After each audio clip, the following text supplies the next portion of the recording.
Hello everybody, this is Sean, and today I'm going to be showing you how to make my homemade cinnamon rolls glazed with a sweetened condensed milk icing.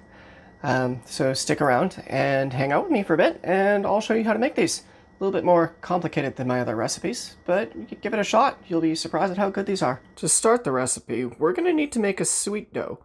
Ingredients for that are 3/4 cups of milk, a half cup of sugar. We're going to need 1 1/4 teaspoons of salt, a half cup of butter. The rest of that is for one of our later steps. 2 tablespoons of yeast, a 1/3 cup of warm water, 3 eggs, and then 5.5 to 6.5 cups of flour. The first step that we have here is to get some of the ingredients together in a saucepan, and I will meet you over there. For this next step, we're going to put the milk, our sugar and salt, as well as the butter, which I've cubed, and it's been out on the counter for a bit, into a saucepan. It goes on medium heat. And at this point, we're just going to keep this in here and stir occasionally until all the butter and sugar melt and dissolve into the milk. After that, I'm going to take it off the heat and let it cool so that I can start my next step. Just going to give it a little stir in there. Almost melted here. Okay, and we are almost there. I'm pretty sure those remaining little bits of butter will probably melt on their own through the heat of the liquid. So I'm going to take this off the heat and let it cool, because you don't want it too hot when you mix it with the yeast. I'll explain that in the next step, because you know that heat kills your yeast. Okay, and while our milk mixture is cooling over on the stove, we go back to our mixing bowl, which I've rinsed out with warm water, so warm it up a little bit. Put in our 1/3 cup of water, awkwardly right in front of the camera, because that makes for the best films. And then we get ourselves our 2 tablespoons of yeast. Stir it up. And this is going to sit for 15 minutes so that the yeast has time to dissolve and activate, as well as giving our milk mixture time to cool down. So after that, I will meet you back over here, and we'll mix everything else back together. At this point, now that our yeast is all popped up and dissolved, ready to go, we're going to start adding in our other ingredients and getting the dough ready. To start, we take in our melted sugar and egg and milk mixture. Get that in there. Get the eggs in there.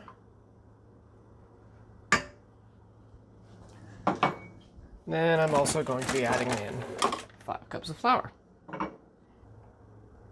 1, 2, 3, 4, and 5 cups of flour. Then we're going to put our dough mixer on there. Put our dough mixer on there. Make sure it's on there tight. Lift this up. And then we're going to want to knead this on speed 2 for about 2 minutes. So I will get back to you guys as this is done.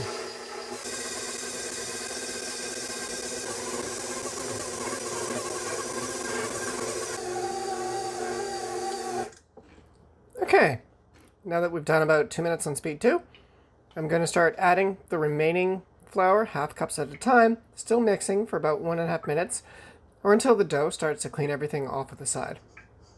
It's still relatively moist, so I know I can get at least a half cup more in there. I don't really think I need the full 6.5 cups of flour, but we'll see.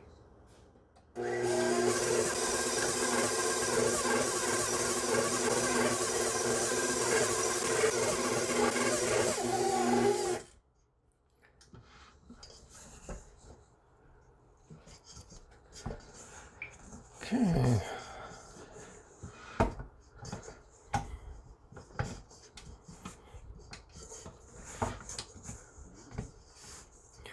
Dough started to mix together well. It's cleaned everything off the sides. I'm going to give it another few seconds to kind of do a little bit of a mix to get that last bit of flour in there. And then I'm going to let it run for another 2 minutes. Just to knead this dough for us. I'm going to start that now.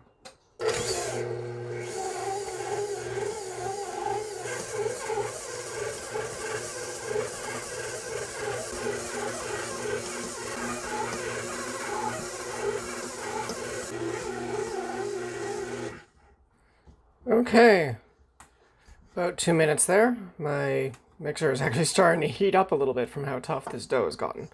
But this is what we need. It is ready to go.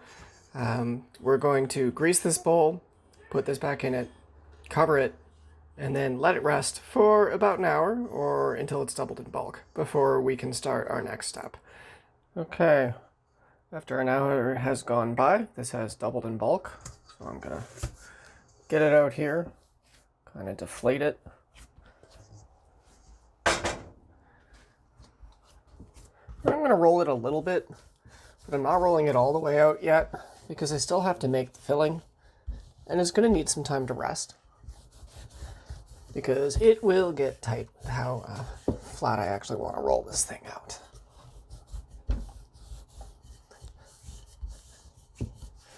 Our end goal is basically a rectangle, and little bits like that you can just kind of shove in there.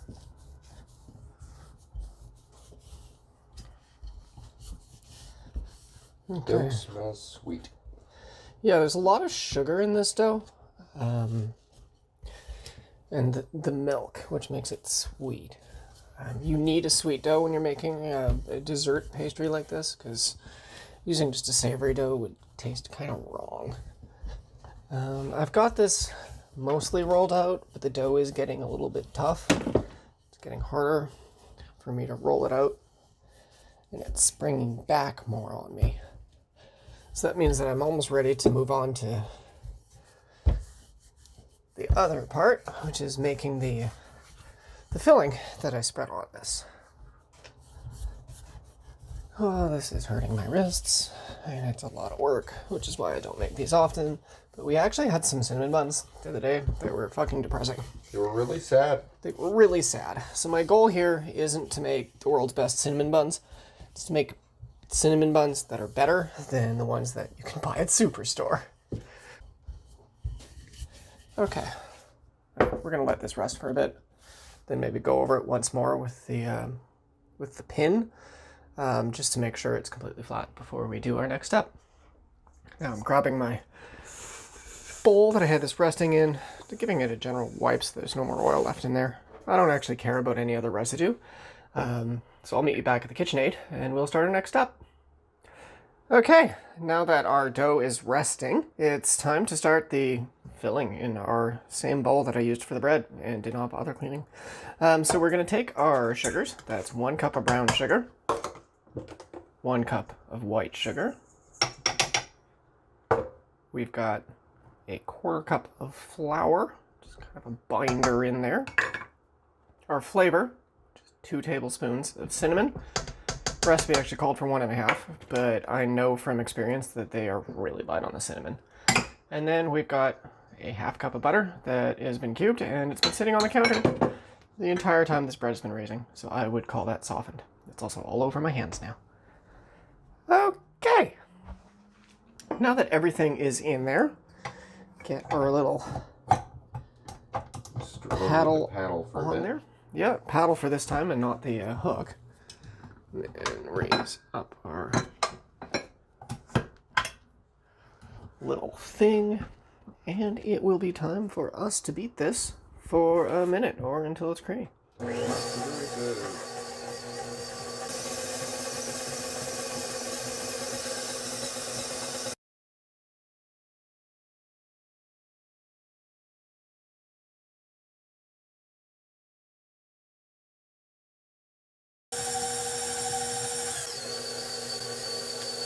Okay, now that our cinnamon mixture is all together and spreadable, we are going to take this back over to where our dough is after we've given it another little roll to make sure it's thin and any air that's developed is out of there. Spread it on and then roll it up. So I will meet you guys back over at the dough. Okay, we've got this rolled out a little bit more so it's a bit thin. And we're going to take our cinnamon mixture and kind of just get it on there and spread it all out. Usually it's a little bit thinner than this. I'm actually using a recipe I didn't use last time. And the other recipes have called for melted butter and not softened butter when you're making this cinnamon mixture. And at the moment, I'm actually tempted to move back to that as my regular. But it is kind of spreading out. It's doing what I need to do, so depending on what the end... No, my hand does not work for that. Depending on what the end results are, I might stick with this method. But when you use melted butter, you can kind of just pour it on. I'm not going to show you this whole process. I'll cut back to when I have this all spread out. So until then, I will see you guys in a moment. Okay, now everything is spread out. And we've got a nice even layer all the way through of our cinnamon and butter mixture. It's time to roll this up. And you want to make sure that it's rolled tightly so that you get as many layers as possible inside your cinnamon roll. It's kind of large, so this is more difficult. If I had split this into multiple batches, this would be easier. I'm tugging and pulling back just to make sure that the roll is tight at the start.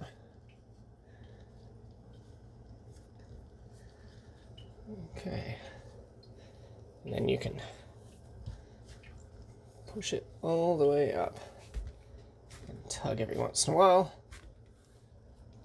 That just pulls your roll tight so you get thinner layers without big goops of dough in there. Most of the way up. Tuck it a little bit. And then get it the rest of the way rolled. Okay, and you don't have to worry about really the quality of your ends because you're going to be cutting these, and that part can go down on your pan and no one will know any wiser. So this is our long sausage of cinnamon that now I am going to cut into sections and get them onto a series of greased pans. Let me get a pastry cutter thing here. Okay. And nope. I think we need a knife for that.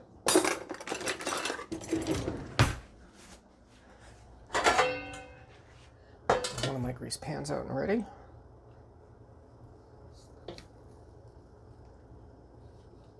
Trying not to cut my silpat.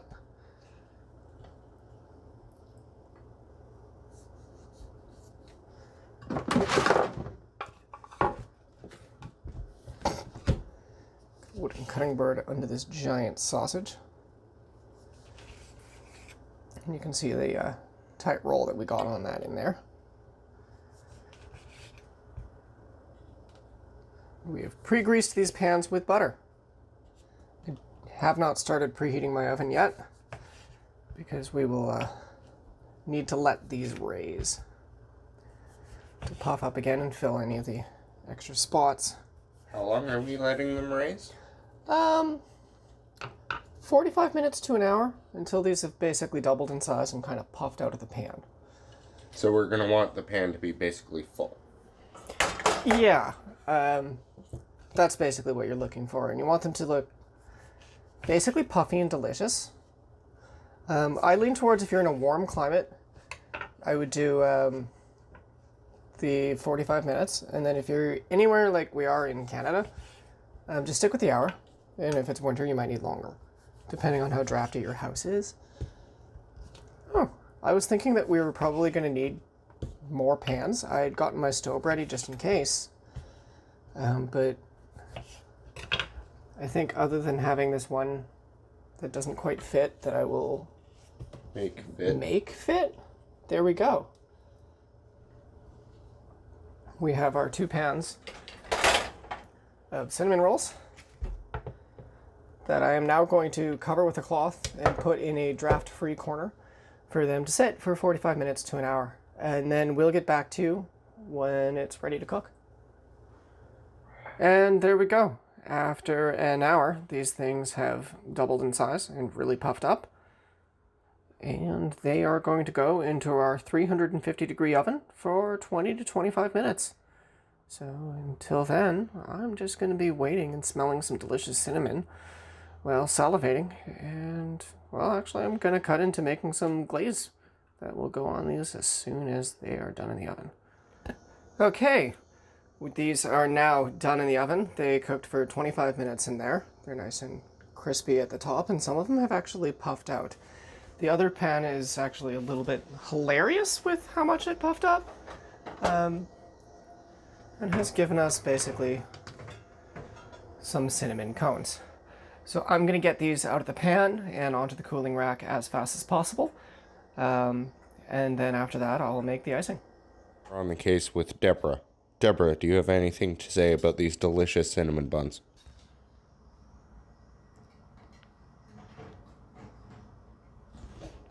This has been On the Case with Deborah. They all just pull away from each other.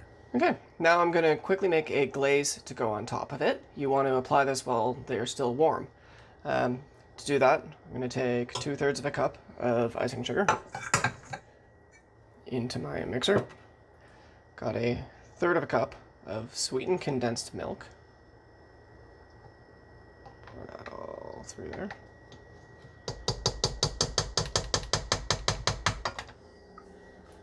I also have 1/4 cup of melted butter to put in there. And then about 2 tablespoons of lemon juice, which is the juice from basically half a lemon, if you're doing it fresh. Got my other hand in there to catch any of the seeds. Totally blocking your view of that process, but you've seen people squeeze lemons before.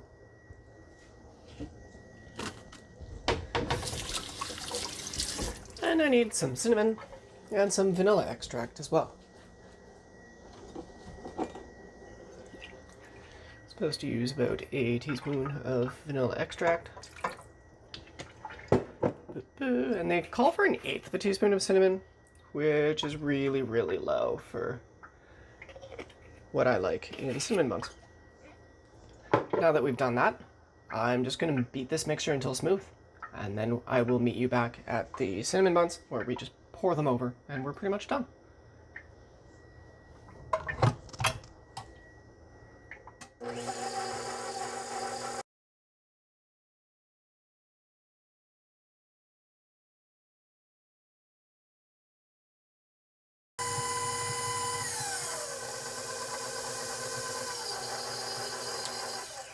Okay, everything is smooth now, so we are ready to take this over to our cinnamon buns and glaze them up, which is really the last step you need to do before letting your glaze set and eating them as fast as you can. Okay. Okay, now that we have our icing ready and we're over here, we just pour it all over the top of our cinnamon buns, and if they're still warm, it should kind of melt and goo on. If not, we'll worry about spreading it out with our spatula after we have it on all of these.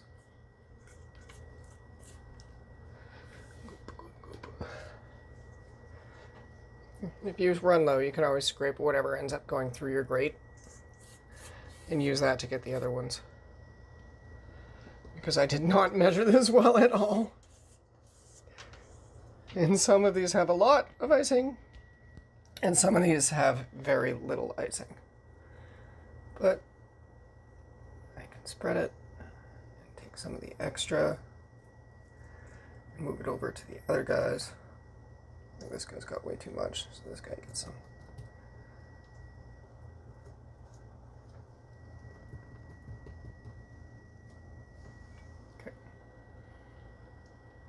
Okay, and there you go.